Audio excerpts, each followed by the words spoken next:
All right, so welcome in that workshop about land acknowledgement. Thanks for having us today. My name is Lionel, aka Borelson.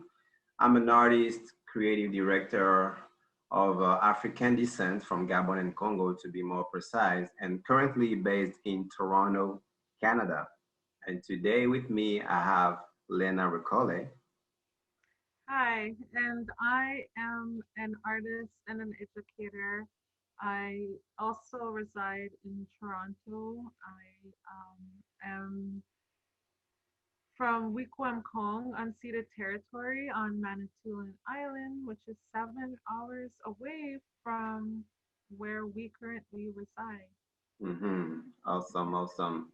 And so about if you have to talk about the origin or meaning of land acknowledgement and its importance, what would be able to say about that, which is like, the main topic today about land acknowledgement. So yeah, about origin, meaning, and importance.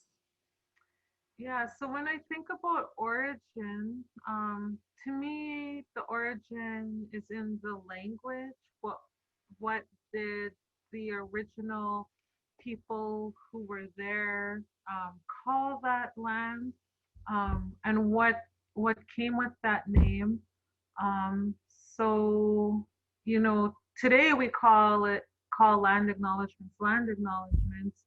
Um, and I feel like the difference is the word, because when we say acknowledge, we're acknowledging that land is there, or we're acknowledging that people were there.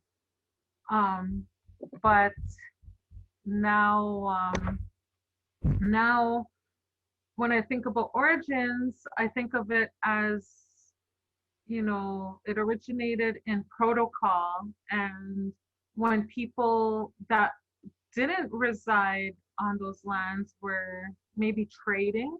So my people, the Anishinaabe, we were traders, so we traded with other nations, and so when we went when we were traveling, we would learn what the protocols were and how to approach other nations in a peaceful way.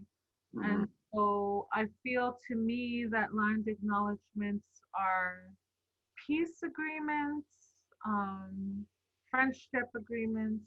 They're remembering what how to live in harmony with the land, and not only that, it's also just being grateful. Yeah, definitely. And that part being grateful is really definitely resonate with me because I remember that in terms of similarities between land acknowledgement in your culture and in mine, I remember that moving to Toronto, that's one of the first things that I noticed between many other things in common between indigenous cultures on the North American side and the African side. Because again, me being an African descent, so I was born and raised in Gabon. That's where my dad is from, and my mom being from Congo.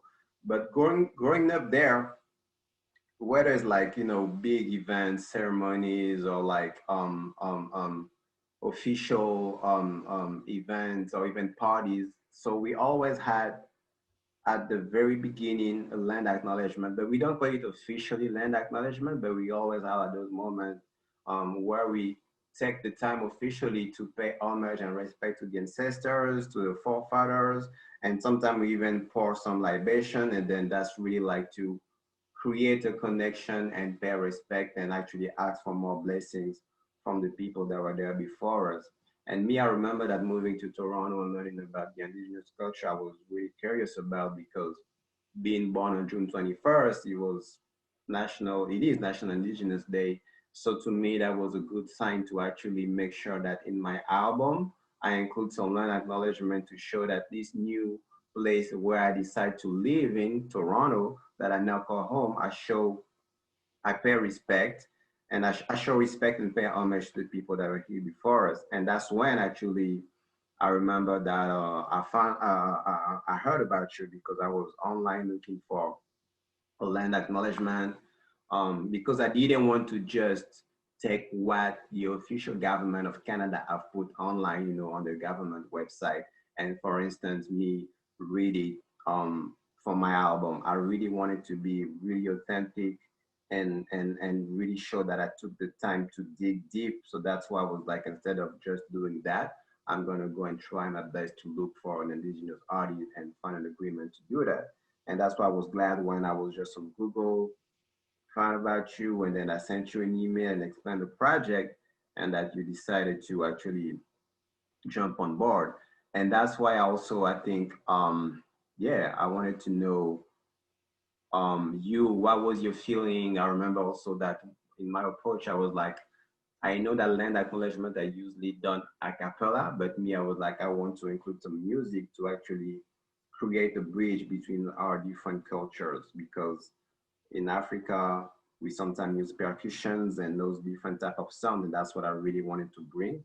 African sounds and your poem, and then put it all together. So you, what was your feeling when I explained you all this approach, this project about creating like a sort of like bridge between our culture and, I would say, yeah, a sort of like revamping of a land acknowledgement.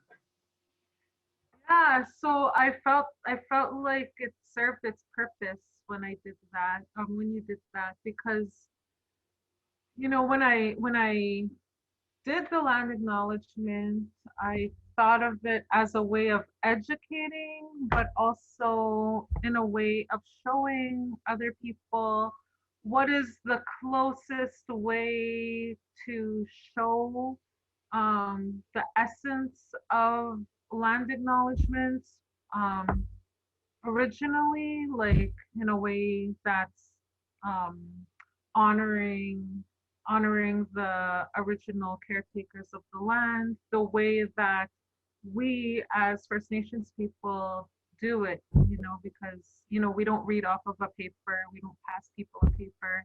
Hmm. The way we do it is usually from the heart, and Yeah. it's an act of respect and remembering. And when we're educating, even me as an Indigenous person, I had to seek out the information. I went to other nations that were also here, but like are not my own nations. And I asked, and I learned, and I'm still learning, and new information always comes up.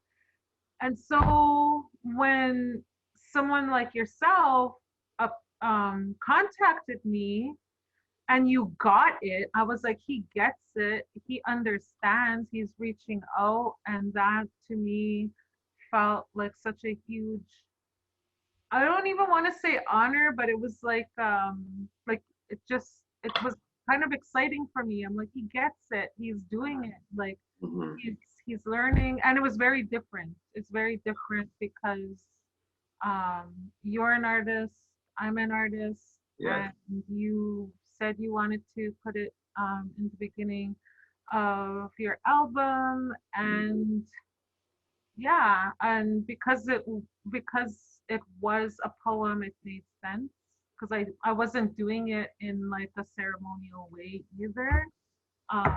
So I was like, this makes sense. I'm like, this is this is amazing. And me as Yeah. a First Nations person, that's what I did. I went and sought out other First Nations people, and then Mhm. you, as an artist, came and sought me out. Yeah. So I just knew. I just trusted the process. I didn't even question. I was like, yes, automatically. Awesome. Yeah, no, I think that's like you say, it's coming from the heart, and also the intention to really do something impactful and positive. So yeah, and I'm really like grateful also that you accepted, that collaboration, because I think that's something really meaningful. And again, I really wanted to put that as an intro to really show that, okay, Toronto is not home, but I really like show that I'm being respectful and I pay my dues. But yeah, and actually, what would you say then, if we because that was our specific case, so you and me, the collaboration.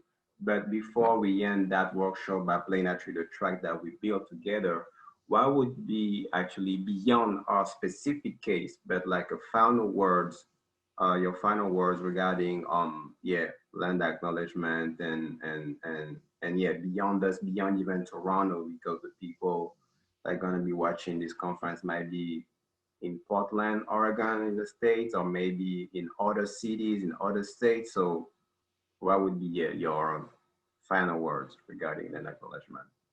Yeah, so I guess like when you do seek out land acknowledgements and when you do seek out who were the original peoples that were of that territory, probably are still of that territory, Yeah, um, also look at the language. Um, and, for example, in the United States, Anishinaabe people also travel to Chicago and Michigan, and those are Anishinaabe words, and even in Toronto, I don't know if I mentioned it earlier, but I just learned when I went to Six Nations mm, how to say to that it has a little bit of a, and I didn't say that in my recording, but that's what happens. We learn more information mm, and we'll continuously learn. Like it's never, and I think that's why we never wrote things down. When mm, I'm speaking specifically for Anishinaabe people, we didn't write things down. It was an act of seeking out knowledge and then mm. the knowledge being transferred to us, but also that we might hear the same information over and over again Yeah, and we might learn something new. yeah, definitely. Yeah, things evolve. Yeah, no, for Yeah. sure. Yeah. So no, I think yeah, as that's great as final words, and I think same thing for me too. I would say about yeah the whole process of always learning, digging deep in and having that will to learn about the territory, the community, the people that were here before you, where you are living, currently living. Um, and also maybe sometimes try to see if maybe there's some similarity with your own culture, right? Because sometimes you can live somewhere and then dig in your own culture and see some things in common. And me, that was my case, knowing that growing up in Africa, in Gabon and Congo, we have those land acknowledgements, and then moving to Toronto and seeing that there's also some that are done by indigenous people and creating that bridge. So I think, yeah, learning and even the fact that maybe in the past, some specific people didn't have the best of relationships. I think it's actually us in the present to build a better future by actually doing those land acknowledgement, by being sincere, by paying respect and paying homage so that we can definitely be more united, more unified, and have better, yeah, relationship between people. So I think that would be my final words. But definitely learning, because I think today in this age of information is definitely way more easier to learn about history of people, of tribes, of land acknowledgement or anything than it was before, right? So yeah. And yeah, I think that's it for the workshop. And definitely for people that want to keep the conversation going, we definitely more are than willing to do so. So you will get our contact info at the end of this workshop, and definitely feel free to reach out to us. And there will also be a Q&A for the people that can attend. And yeah, so we're gonna end up by playing the track Land Acknowledgement. So I compose the music, I could compose it, and Lena is the voice that you guys will hear. So thanks again for attending and enjoy the rest of the conference.